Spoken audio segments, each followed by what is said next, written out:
जब भी आपके जिस्म में शुगर की जो अमाउंट है वो बहुत ज़्यादा बढ़ना शुरू हो जाती है या किसी वजह से कंट्रोल में नहीं आ रही होती, तो उसके साथ साथ आपके जिस्म पे जो डायबिटीज़ की कॉम्प्लिकेशंस है वो भी नमूदार होना शुरू हो जाती हैं और असरअंदाज होना शुरू हो जाती हैं। कुछ लोगों को डायबिटीज़ का अंदाज़ा ही नहीं होता कि उनको शुगर है, उन्हें तब पहली दफ़ा पता लगता है जब कोई किसी कॉम्प्लिकेशन की वजह से वो डॉक्टर के पास जाते हैं।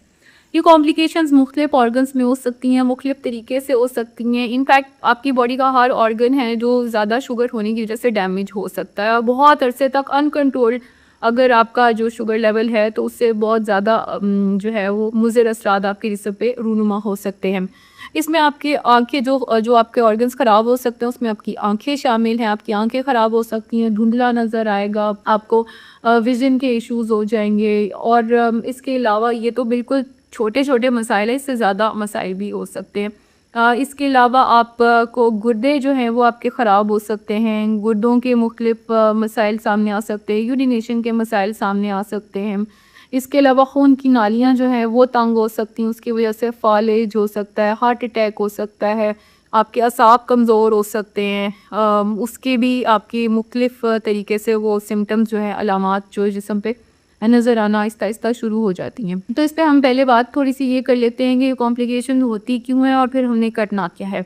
होती ये इसलिए हैं कि आपके जिस्म में अनकंट्रोल्ड शुगर हो गई बहुत ज़्यादा, किसी वजह से वो कंट्रोल में नहीं आ रही। फॉर एग्ज़ाम्पल आप अद्वियात टाइम पे नहीं ले रहे या ले ही नहीं रहे या आपको पता ही नहीं है कि आपकी शुगर बहुत हाई है, या अगर आप ले रहे हैं तो अद्वियात के साथ भी आपकी शुगर कंट्रोल नहीं हो रही। आपके जिस्म में शुगर की मिकदार हो गई बहुत ज़्यादा, उसकी वजह से आपकी जो ऑर्गन्स हैं उनकी इन्फ्लेमेशन शुरू हो जाती है, ऑर्गन्स की सोजिश शुरू हो जाती है, आप आम लफ्ज़ों में ये कह लें। अच्छा, इसके बहुत सारे मैकेनिज़्म हैं लेकिन उसका एक मैकेनिज़्म ऐसा है जिसको एडवांस ग्लाइकेशन एंड प्रोडक्ट्स कहते हैं। वो जो एडवांस ग्लाइकेशन एंड प्रोडक्ट्स हैं इसमें क्या होता है कि आपके जिस्म में जो शुगर है, जो इंक्रीज़्ड अमाउंट ऑफ शुगर है, वो आपके जिस्म में जाके खून के अंदर जो मुख्तलिफ़ तरह के और प्रोडक्ट्स पड़ी हुई हैं उनके साथ मिलके या प्रोटीन्स के साथ मिलके कुछ ऐसे प्रोडक्ट्स बना देती है जो सोजिश का बाइस बनते हैं और वही प्रोडक्ट्स आपकी खुराकी नाली की सोजिश कर सकती हैं, आपकी शरियानों की सोजिश कर सकती हैं, आपकी आँखों की सोजिश कर सकती हैं, आपकी गट की सोजिश कर सकती हैं, आपके असाब की कमज़ोरी हो सकती है।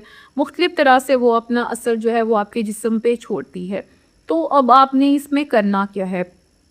पहली बात ये है कि मैंने अपनी एक और वीडियो में भी बताया था कि कोशिश करें कि आप अपनी डाइट में से ग्रेन्स निकाल दें, आप अपनी डाइट में से शुगर्स निकाल दें और आप अपनी डाइट में से स्टार्ची फूड निकाल दें।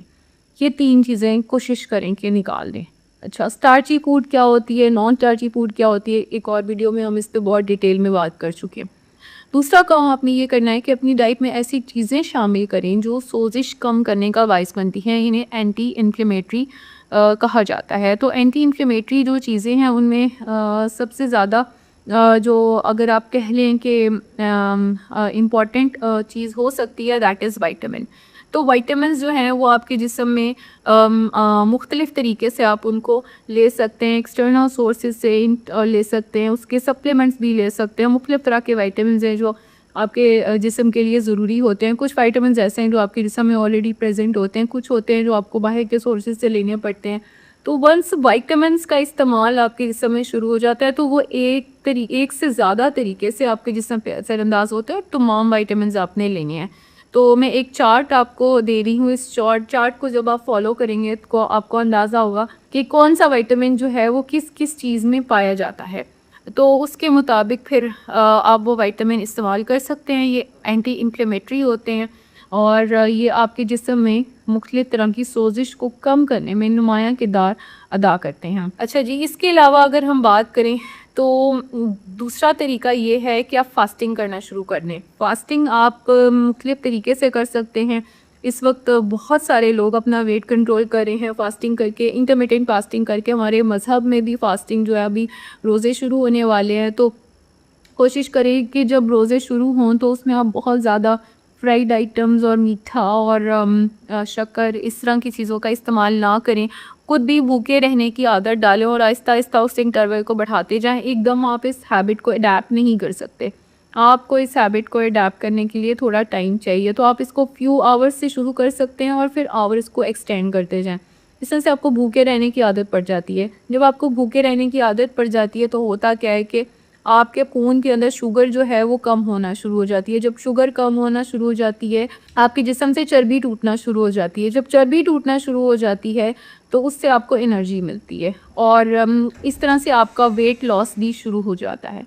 दूसरा ये है कि इंसुलिन रेजिस्टेंस है जो जब आपकी बॉडी में शुरू हो जाती है तो वज़न कम होने से वो भी बेहतर हो जाती है, बल्कि आपके जिस्म से तकरीबन ही ख़त्म हो जाती है। इंसुलिन रेजिस्टेंस के मसाइल भी आपके सेटल हो जाते हैं।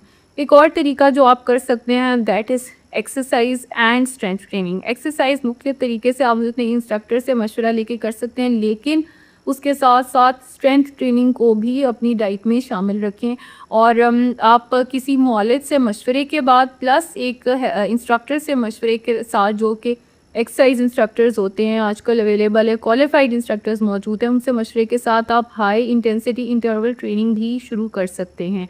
Last but not the least, खुराक में आपने कार्बोहाइड्रेट्स कम से कम लेने हैं। बर्गर, पास्तास, कोल्ड ड्रिंक्स, इनको आप खुदाफिज टाटा बाय बाय कर दें और अद्वियात का इस्तेमाल डॉक्टर के मशवरे से करें। और अगर इस सारी रिजीम पे अमल करके आपकी शुगर जो है वो कंट्रोल होना शुरू हो जाती है तो अकॉर्डिंगली आपको अपनी अद्वियात भी डॉक्टर से चेंज करवाने की ज़रूरत पड़ेगी। तो कोशिश करें कि अपने डॉक्टर से मशवरे के साथ फिर उनमें भी चेंजेस करते रहें।